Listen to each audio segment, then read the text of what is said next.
구약성경 112쪽에 있습니다. 20장 7절 한절 말씀 같이 한 목소리로 공독하시겠습니다. 너는 내 하나님 여호와의 이름을 망령되게 부르지 말라. 여호와는 그의 이름을 망령되게 부르는 자를 죄 없다 하지 아니하리라. 아멘. 이 말씀이 하나님의 크신 은혜가 함께 하시기를 소망합니다. 우리 앞에 자화분에게 한 번 더 인사하시겠습니다. 오후에도 복 받읍시다.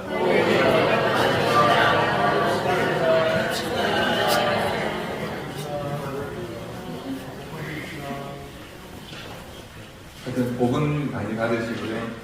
교회 열심히 다녀도 구원밖에 안 줍니다. 그래서 구원 받으시고 복도 많이 받으시고 하나님 것이 기쁨이 되는 우리 삶이 되었으면 좋겠습니다. 가끔 이제 우리 내기를 한다거나 할 때에 자기 이름을 걸고 이제 맹세하시는 분들도 있습니다. 누군가의 이름으로 맹세하느냐에 따라서 이제 그 말에 대한 이제 신뢰도가 달라질 수 있습니다. 그래서 예를 들어서 대통령의 이름으로 한다 그러면 그만큼 신뢰할 만한 이름 아니겠습니까? 또 어떤 사람이 이름으로 한다고 하는 것은 그만큼 자기 이름을 걸고 한다는 뜻이 있습니다. 그래서 어떤 사람은 내 이름 걸고 이렇게 당당하게 이렇게 이야기하시는 분들도 있고, 어떤 분은 내가 뭐라고 내 이름 부끄러워하는 분들도 있겠지요. 이름은 그 사람이 얼마나 신뢰할 수 있는 사람인가 그것을 나타내 준다고 할 수 있습니다. 예를 들어 한 사람 믿음의 조상 하면 누굽니까? 아브라함. 아브라함 하면 믿음의 조상이라고 할 만큼 어떻게 보면 보증수표라고 할 수 있습니다. 믿음 하면 아브라함. 그 자기 이름 한번 불러보겠습니다. 나는 어떤 사람입니다. 정제도 하면 이제 어떤 사람입니까? 별로 할 말 없는 분이구나. 그 정제도 하면 그 사람 까봉 하면서 칭찬하는 사람도 있을 테고, 뭐라고 정제도 니 지금 뭐라 했노? 말 다 했나? 니 그 이름 다시 니한테서 꺼내지 마라. 그 사람이랑 또 나한테서 꺼내면 니 내랑 얼굴 볼 생각하지 마라. 이렇게 할 수도 있겠죠. 그 성도님의 생각은 어떻습니까? 속으로만 얘기하시면 좋겠습니다. 괜히 제가 상처받을 수 있으니까. 그래서 이제 속으로 까봉하셔도 속으로, 안 좋은 소리 하셔도 속으로 하시면 좋겠습니다. 근데 아브라함 하면 믿음의 사람이었다는 것입니다. 두말 할 것 없이 그 사람 뭐라 할 것 없이 믿음의 사람, 대단한 사람, 하나님께서 기뻐하시는 사람이었다는 것입니다. 이 종종 설교를 하다 보면 우리 믿음으로 삽시다. 오전에도 우리 화평하게 지내야 합니다. 화평한 사람이 되어야 합니다. 우리 그렇게 삽시다 라고 이야기할 때가 많습니다. 그래서 우리 성도님들 이렇게 사셔야 합니다. 이것이 믿음의 사람입니다. 믿음의 사람은 이렇게 삽니다. 도와주며 살고 서로 협력하며 살고 그렇게 살자고 이야기하는 권면하는 때가 많이 있습니다. 그런데요, 아브라함의 이야기를 읽어보면 그런 이야기가 없다는 것이죠. 그래서 이거 해라 저거 해라 너 그렇게 하면 안 된다 이렇게 해야 된다 그런 말이 없습니다. 그냥 그 삶이, 그 삶 자체가 하나님 중심의 삶, 누가 봐도 믿음의 사람의 모습이었다는 것을 이제 아브라함을 통해서 알 수 있다는 것이죠. 그래서 나중에 이삭을 번제로 드려라. 누가 생각해도 이것은 할 수 없는 일이라고 생각할 수 있지만 아브라함은 두 번 고민하지 않고 하나님의 말씀이 떨어지기 무섭게 이제 아들을 데리고 이제 장작을 짊어지고 그렇게 번제를 드리러 한치의 망설임도 없이 떠나는 그런 모습을 보면 정말 아브라함이 믿음의 사람이었구나. 누가 봐도 믿음의 사람이구나. 그렇게 알 수 있다는 것이죠. 그래서 아브라함 하면 믿음의 사람. 또 이제 믿음의 사람 보면 성경에 많지만 한 사람이 예를 들어보면요.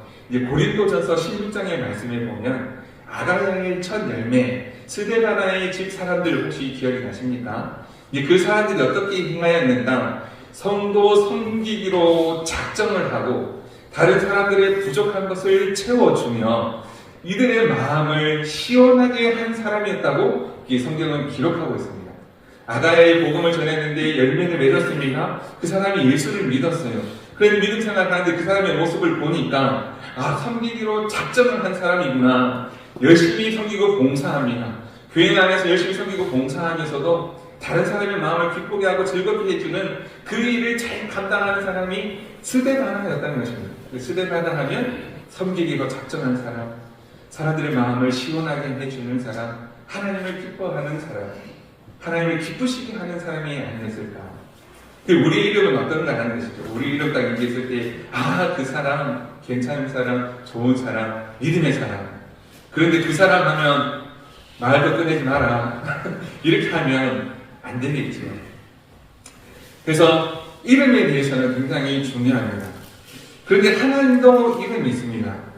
하나님의 이름이 있어서 그 하나님의 이름, 그 이름에 담겨진 의미가 있는데요. 하나님도 이제 우리 이름을 기억하시고 우리 이름을 생명책에 기록해 주시는데, 이제 하나님께서 우리 이름을 기록하실 때 어떻게 기록하겠습니까? 하나님의 이름을 존귀하게 여긴 사람을 하나님께서 기억하시고 생명책에 기록하시겠습니까? 아니면 2번, 하나님의 이름을 망령되이 부른 사람을 하나님께서 기억하시고 생명책에 적으시겠습니까? 1번, 아유, 목사님 그걸 문제라고 냅니까? 지나가는 나도 알겠습니다. 우리를 뭘로 보고 그걸 문제라고 내십니까? 그러면 질문을 바꿔보겠습니다. 우리 성도님들은 하나님의 이름을 존귀하게 여기고 있다. 1번. 그리고 2번은 하나님의 이름 글쎄 잘 모르겠다. 내가 교회 댕기 봤는데 아무 쓸모도 없고 시간 낭비고 쓰잘데기 없는 일이고 내가 20년 동안 30년 동안 교회 댕겼는데 뭐 했는지 모르겠다. 2번이십니까? 1번이십니까? 2번이십니까? 2번? 안 됩니다. 그렇게 하면 안 됩니다. 오늘 새벽에도 잠시 말씀을 나눴는데요. 오늘 새벽에 이제 새벽 기도 마치고 자기 배드민턴 운동을 하러 가는데 한 분이 이제 아마 집사님이 되죠. 집사님인데 이제 결혼을 하면서 이제 시댁이 원래는 울산이었는데 이제 울산에 살다가 이제 대구로 이사를 오셨다는 거예요. 근데 대구에 이사를 왔는데도 울산으로 계속 남편하고 같이 차를 몰고 이제 울산까지 교회를 다닌 겁니다. 그런데 이제 하루는 지난주 얼마 안 됐어요. 지난주에 이제 하는 얘기가 내일 이제 교회 안 가도 된다고, 교회 안 가면 안 되나, 뭐 이렇게 남편한테 얘기를 했다는 거예요. 남편도 모태신앙인데 그래, 나도 솔직히 말해서 나도 잘 모르겠다. 그럼 우리 가지 말자. 이렇게 했다는 겁니다. 그래서 그 시간이 한 20년 되는데 너무나 마음이 아픈 거예요. 그래서 왜 교회를 안 가느냐, 뭐 특별한 일이 있었느냐, 교회에서 무슨 상처받은 일이 있었느냐, 누구 보기 싫은 사람이 있었느냐, 내가 이런 걸 물어봤죠. 보통 이제 교회에서 상처받거나 마음 아픈 일이 있으면 어떤 술을 좋아하는데 그러면서 이제 교회 안 나간다고 한다고 하니까 뭐 남편도 그러지 말자고 남편도 안 나간다는 거예요. 그런데 그 다른 사람들하고 얘기를 하는데 이제 내 마음을 마셔도 되고 1년도 내 시간 많다, 이제 무조건 이제 와가지고 운동하면 된다 하면서 좋아하시는 거예요. 참 이게 안타까운 생각이 들더라고요. 그동안 20년 동안 그 먼 길을 오고 가며 하나님께서 보호해 주시고 지켜주시고 그렇게 술 좋아하셔도 안 아프고 건강한 거 보면 하나님께서 지켜주신 것 같은데 그거는 잘 모르고 이제 별로 모르겠다, 잘 모르겠다. 그러니까 이제 교회 안 나가지고 작정했다고 하니 참 이게 마음이 아픈 생각이 들더라고요. 하나님의 이름을 귀하게 여기고 그렇게 존귀하게 여기는 사람, 하나님께서 지켜주시고 복을 주시고 도와주실 텐데 20년 동안 이렇게 왔다 갔다 하면서 들었을 텐데 그거를 모르는가, 하나님을 만나지 못했는가, 하나님의 음성을 듣지 못했는가, 참 안타까운 마음이 들었습니다. 우리 성도님들은 하나님의 이름을 어떻게 여기고 부르고 있습니까? 하나님의 이름이 정말 존귀하게 여겨지고 있습니까? 하나님 부를 때마다, 하나님 그 이름을 부를 때마다 하나님 사랑한다고 고백할 수 있을 만한 그런 이름으로 여기고 있는가 하는 것이죠. 이거는 쉽지 않은 질문 아니겠습니까? 나는 정말 하나님의 이름을 존귀하게 여기고 있는가? 내 이름을 하나님께서 기억하실 만큼 존귀한 자로, 하나님 보시기에 기억하실 만한 이름으로 내 이름이 여겨지고 있는가? 여호와 이름을 망령되게 부르지 말라, 함부로 사용하지 말라. 이것은 하나님께 죄를 짓는 일이기에 하나님께서는 하지 말라라고 말씀하고 있습니다. 실제로 고대 이스라엘 백성들은 이제 성경을 기록할 때도 여호와 하나님 이름이 나올 때면 항상 목욕한 후에 그 이름을 쓰기도 썼지만 그 이름을 부르지 않고 이 성경에 여호와 하나님이라는 구절이 나오면 항상 붓을 새로 씻어서 다시 그 붓을 씻은 다음에 그 붓을 가지고 여호와 하나님의 이름을 적었으며 그 입으로 차마 그 하나님 존귀하신 이름을 부를 수 없어서 아도나이라고 대신 불렀다는 것이죠. 거룩하신 하나님의 이름, 그 이름을 한번 쓰기 위해서 목욕을 하고 그 이름을 한번 쓰기 위해서 다시 붓을 씻어서 다시 정결한 마음으로 그 이름을 쓰면서 아도나이, 차마 그 거룩한 이름을 내 입에 담을 수 없어서 그렇게 불렀다고 하는 것입니다. 이런 마음 자체도 중요하겠습니다만 더 중요한 것은 하나님의 이름을 부끄럽지 않게 하는 것, 하나님의 이름이 망령되이 불려지지 않도록 하는 것, 그런 삶을 우리가 살아가는 것이 더 귀하다는 것입니다. 하나님의 이름 여호와는 스스로 존재하시는 창조주 하나님이십니다. 차마 우리 피조물이 거룩하신 하나님의 그 이름을 입에 담을 수 없지만 그 더 나아가서 우리의 삶과 현실 가운데에 하나님의 이름을 더럽히는, 하나님의 이름을 망령되게 불려주도록 하는 그런 모습을 해서는 안 된다는 것입니다. 스스로 계신 분이라고 하나님은 성경에 보면 하나님의 이름을 소개해 주고 있습니다. 그 누구도 함부로 대할 수 없는 존귀하신 분, 거룩하신 하나님이라는 뜻입니다. 이름에는 각자의 이름에는 그 뜻이 담겨져 있습니다. 아담은 이제 원어로 보면 아담아, 흙으로 지어졌다 해서 아담이고, 이삭은 그 이름의 뜻이 하나님을 웃게 한다 해서 웃음이라는 뜻입니다. 모세의 이름은 건져낸 자, 물에서 건져낸 자라는 뜻이 있습니다.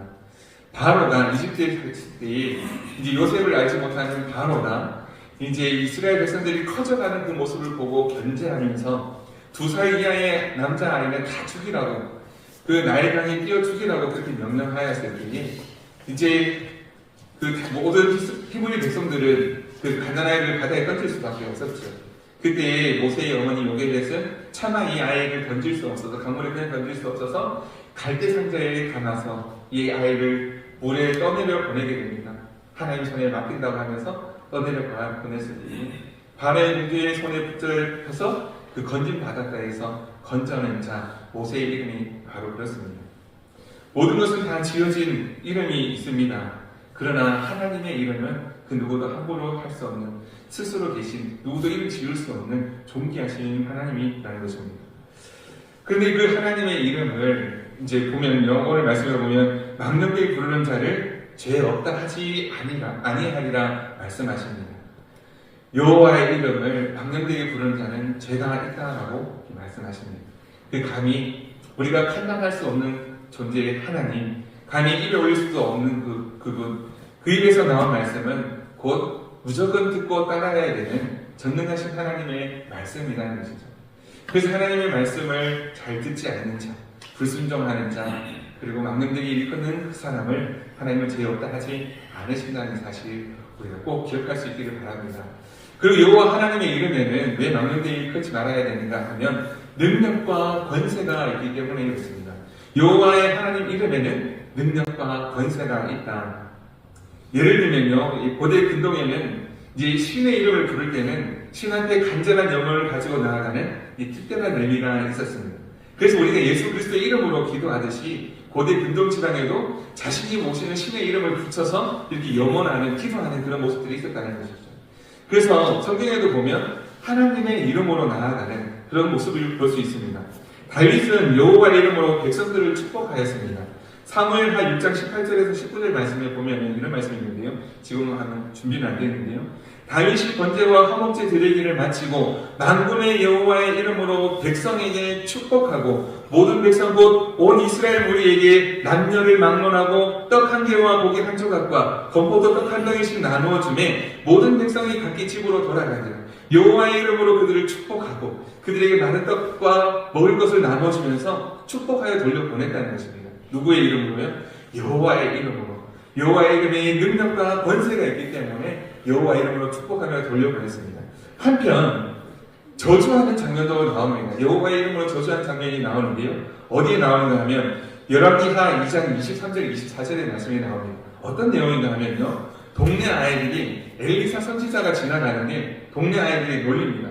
대머리요, 대머리 올라가라. 엘리사 선지자가 머리숱이 많이 없었다고 봅니다. 그 대머리였던 것 같아요. 그런데 이제 놀리며 저주하는 아이들 향해서 엘리사가 여호와의 이름으로 저주를 합니다. 그랬더니 숯불에서 곰들이 나와가지고 42명이나 되는 이 아이들을 찢어 죽였다는 거죠. 잡아먹었겠죠. 여호와의 이름으로 저주하였더니 그 즉시 숲에서 곰들이 나와가지고 42명이나 되는 아이들을 찢어 죽였다는 것입니다. 너 그러다 혼난다 이렇게 얘기하면 어떤 생각이 드십니까? 여호와의 이름을 함부로 부르다가 여호와의 이름을 저주하였더니 그 순간 곰이 나서 찢어 죽였다는 거죠. 그만큼 여호와의 이름은 능력이 있다, 권세가 있다는 것입니다. 하나님의 이름을 우리가 함부로 불러서도 안 되고 망령되이 일컬어서도 안 되는 이유가 거기에 있습니다. 또 있지요. 사울 왕은 하나님께서 말씀하셔도 하나님의 음성을 순종하지 않습니다. 제대로 듣지 않습니다. 그래서 불순종하고 자기 마음대로 제사를 드리고 아말렉과 전투에서 하나님 다 진멸하라고 말씀하셨지만 하나님의 말씀을 이제 가볍게 여기고 자기의 보기에 좋은 것들을 다 챙겨서 전리품으로 돌아오는 그런 모습을 보게 됩니다. 한편 다윗은 어떻습니까? 골리앗과의 싸울 때 너는 칼과 창과 단창으로 내게 나아오지만 나는 만군의 여호와의 이름으로 내게 나아가느라. 비록 겉으로 보기에는 골리앗은 큰 장수고 다윗은 볼품없는 작은 사람이었지만 여호와의 이름으로 나아갔을 때 하나님은 다윗의 손을 붙잡아 주시고 그 물맷돌을 던지게 하시고 이기게 하셨다는 것입니다. 여호와의 이름으로 나아갈 때에 이처럼 하나님의 이름은 단지 그냥 호칭이 아니라 권세와 능력을 나타내는 전능하신 하나님의 이름이라는 것입니다. 여호와의 이름을 통하여서 모든 축복과 저주가 함께 나옵니다. 저는 그 말씀을 통해서 우리 성도님들이 복을 받기를 원합니다. 그래서 늘 축복하며 이렇게 말씀을 드립니다만 저주의 말씀 잘 하지 않습니다. 왜냐하면 그 성도님들이 복을 받기를 원하기 때문입니다. 그러나 하나님의 말씀, 하나님의 이름을 귀하게 여기지 않는 것은 곧 불순종이요 하나님 앞 보시기에 죄를 짓는 것입니다. 여호와의 이름을 존귀하게 여기며 사는 것이 쉬운 일은 아닙니다. 그리고 여호와의 이름을 혹 망령되이 읽고 있는 것은 아닌가, 그것을 잘 살피는 것은 중요합니다. 하나님의 이름을 존귀하게 여기는 자는 하나님께서 복 주십니다.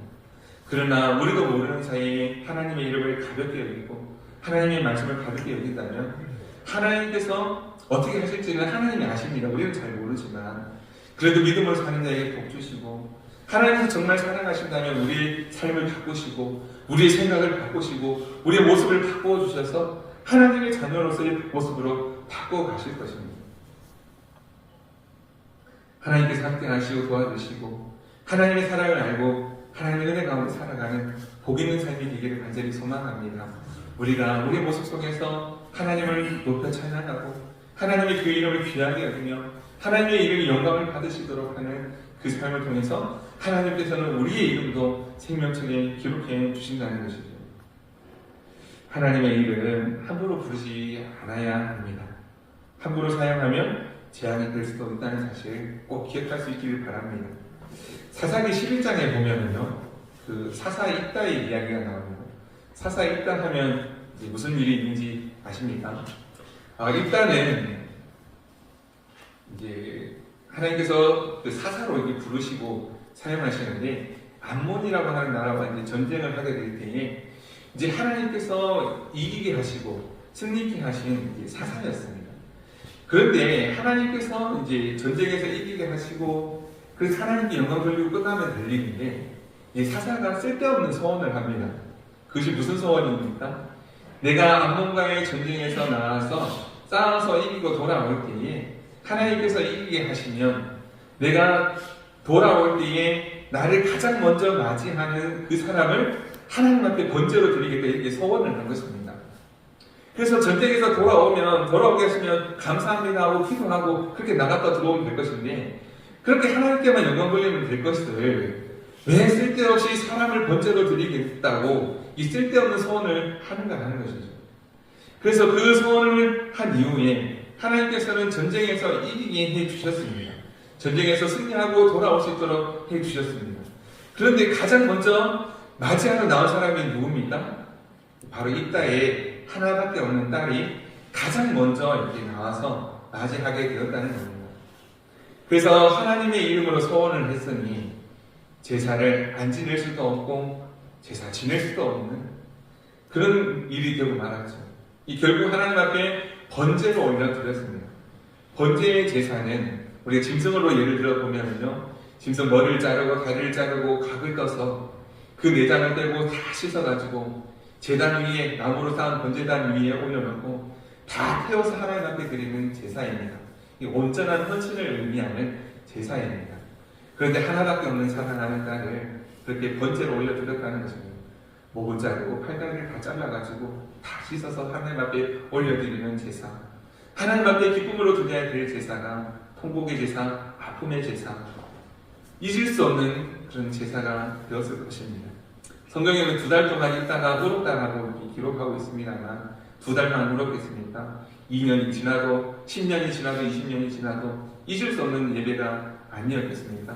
말 한마디 잘못했을 때에, 말 한마디 그냥 잘못했을 뿐인데 그 씻을 수 없는 아픔의 상처를 경험했던 이 딸의 모습, 우리도 마찬가지입니다. 말 한마디가 얼마나 상처가 되고 아픔이 되는지도 모릅니다. 우리가 무심코 내던진 말 한마디가 누군가에게는 씻을 수 없는 아픔을 주고 상처를 줄 수도 있습니다. 누군가에게 했던 우리의 말 한마디가 그렇게 아픔을 줄 수 있는, 누군가에게 아픔을 줄 수 있는 죄가 될 수도 있습니다. 더 나아가서 하나님의 이름을 함부로 부른다면, 하나님의 이름을 망령되게 일컫는다면, 우리가 좀 더 조심하지 못하고 우리가 좀 더 신중하지 못하고 하나님의 이름을 존귀하게 여기지 못한다면 오히려 우리 모습이 하나님의 이름을 망령되게 함부로 대하게 될 것이고, 그것을 통해서 하나님께서 이제 하나님의 영광이 가려진다면 우리는 하나님께서 어떻게 여기실까 한다는 것이죠.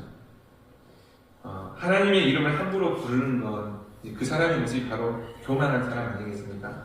오전에도 교만은 하나님께서 가장 싫어하는 것이다, 천국에 못 들어간다라고 할 정도로 안 좋은 것인데, 이 교만한 사람은 우리를 병들게 하고 아프게 하고 옆 사람을 아프게 하고 병들게 하고 교회를 아프게 하고 병들게 하고 결국 하나님의 마음을 아프게 하는 사람이 될 뿐입니다. 사랑하는 성도 여러분, 하나님의 이름을 존귀하게 여긴다면 우리가 시작할 때에 우리 말 한마디부터 조심했으면 좋겠고, 우리가 하는 이야기 그리고 말 한마디 그리고 작은 행실 하나부터도 조심하면서 정말 하나님을 존귀하게 여기는 사람의 모습이 우리의 모습을 통해서 나타나는 그런 모습이 되었으면 좋겠습니다. 그리하여 하나님께서도 영광 받으시고 하나님께서도 우리를 존귀하게 여기시고 귀하게 여기시는 참된 믿음의 사람 우리 모두가 다 되기를 주님의 이름으로 축복합니다. 아브라함처럼, 아브라함 그 사람은 믿음의 사람이지, 우리 평일교회 성도하면 그 사람 정말 하나님의 사람이야, 어디 가도 이야기할 수 있는 그런 모습이 되었으면 좋겠습니다. 어디 갔는데 우리 평일교회 그 사람, 그 집사, 그 권사, 말 꺼내지 마라, 그 사람 얘기하면 너 다시는 안 만난다, 그런 얘기 하지 않는, 그런 얘기 듣지 않는 우리 성도님들 다 되었으면 좋겠습니다. 물론 너는 잘하냐, 정재도 목사 너는 잘하고 있느냐, 이 참 부끄러울 때가 많습니다. 그러나 우리가 함께 기도하면서 노력하면서 하나님의 기쁨이 되는 저와 여러분 되기를 간절히 주님의 이름으로 축복합니다. 기도하겠습니다. 하나님 아버지, 하나님의 이름 여호와 그 이름을 존귀하게 여기며 오직 하나님의 영광을 위해 살아가기를 원합니다. 아브라함과 같이 내가 있음이 복이 되길 도와주시고 스데바나와 같이 섬기기로 작정하며 사람들을 마음으로 따뜻하게 품고 소중하게 여기며 그 마음을 시원하게 하는 사람, 하나님을 기쁘시게 하는 그 한 사람이 되게 하여 주옵소서. 우리의 말과 행실에 있어서 좀 더 신중할 수 있도록 도와주시고 우리의 말과 행실에 있어서 주님의 사랑이 묻어날 수 있는 그런 삶 살도록 도우시고 함께하여 주시고, 비록 부족하고 연약하나 그렇게 살아갈 때에 하나님께서 영광 받으시는 삶이 되도록 성령 하나님 도와 주옵소서. 작은 실수라도 민감하게 도와주시고 작은 죄도 저지르지 않도록 우리 삶을 주장하여 주시사 하나님 걸음걸음마다 하나님께서 주시는 기쁨이 있게 하여 주시고 잘못된 길 빠지지 않도록 주여 보호하여 주옵소서. 하나님의 그 이름, 우리에게 주신 예수 그리스도의 그 이름, 생명이요 은혜요 사랑임을 우리가 깨달아 알 수 있도록 도와 주옵소서. 모든 것 감사드리며 예수 그리스도 이름으로 기도드립니다. 아멘.